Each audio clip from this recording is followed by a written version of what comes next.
guys, and welcome back to my channel. I'm Nicole and I am currently obsessed with Thailand.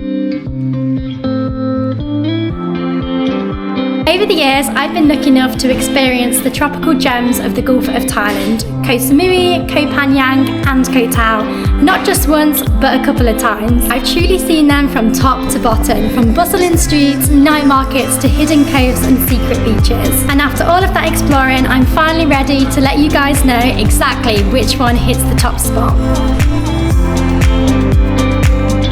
Let's kick things off with the beautiful Koh Samui. Koh Samui is the largest of all three islands, and due to its own airport, let's be honest, it's the easiest to get to. So if accessibility and being quite convenient to get to is the top of your list, then Koh Samui definitely wins on that front. It definitely boasts some beautiful beaches, gorgeous waters, but if I'm gonna be honest, over the last few years it has got very developed, and we're talking high-rise hotels over the beaches, so it's got a very much more city development type rather than the laid-back island vibe, which personally I do prefer a bit more of an islandy type of vibe. If you're looking for a lively party scene, then Chao Phrang definitely tops that for you.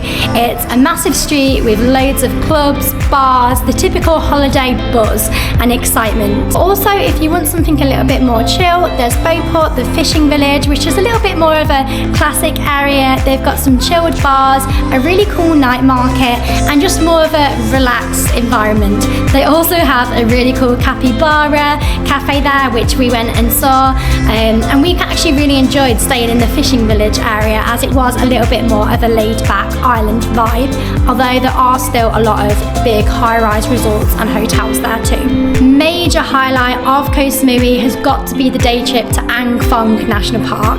This is basically a stunning area with thousands of little islands. They're like limestone cliffs. It's like a mini How Long Bay.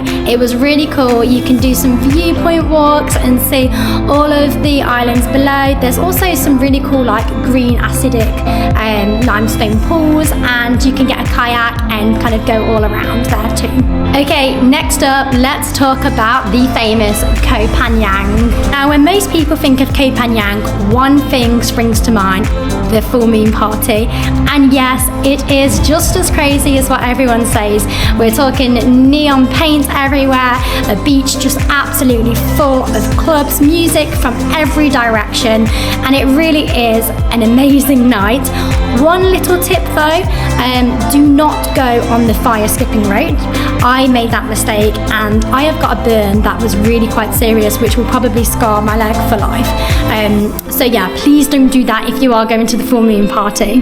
But beyond the beats and the buckets, there's another side of Koh Phangan. We managed to discover some hidden coves and beaches as we stayed over near the national park. There was waterfalls, the most gorgeous sunrises, and we just had the best time. There was a really cheap resort, which was half the price of tiny little hostels over where the full moon party was, and we just got to experience a different side of Koh Phangan. However, I want to be completely honest with you, and if you are looking to stay in the main area, once the full moon party has finished, the beach takes a while to recover. As you can imagine, for a party so crazy, it leaves a mess. So you have to expect that this area probably isn't going to be the kind of tropical Thailand island vibes that you were maybe expecting. If you want to go just for a party, maybe stay for 1 or 2 nights. I wouldn't have your whole holiday here. And finally, we arrive at my favourite, which is the gem, the amazing Koh Tao. For me, Koh Tao strikes the perfect balance. It's small enough to be able to easily navigate, especially if you rent a motorbike, which I do recommend for all 3 of these islands, by the way. But it just has the kind of the party crazy scene that you maybe would want from Koh Phangan or Chao Phrang in Koh Samui, but also it's got this lovely relaxed island vibe. You do not feel overwhelmed by the party scene there, so it really does have a little bit for everyone. There is also the incredible Queen's Cabaret performance, which is just on the edge of Sari Beach where the walking street is, and it's the most most amazing show. All of the ladies there are incredible, and it will have you laughing away and just having the best night of your life. I've done it twice now, and both times it was a new and exciting show. I would 100% recommend. And if the stunning viewpoints on Koh Tao Island isn't enough for you, then you can do a little trip just across on a long-tail boat to the neighbouring Nang Yuan Island. Here you've got a beautiful sandbar which breaks apart 3 mini islands. You can hike to the top and see the most amazing views. We went when it was my mum's 50th birthday, and the whole family loved it. We got the most amazing pictures, and it was just brilliant, the whole thing was. Now, you may already know this, but Koh Tao is incredible for diving. You can do your PADI course here. If you are going to do this, I would budget a little bit of extra time, because that will take up quite a chunk of your time in Koh Tao.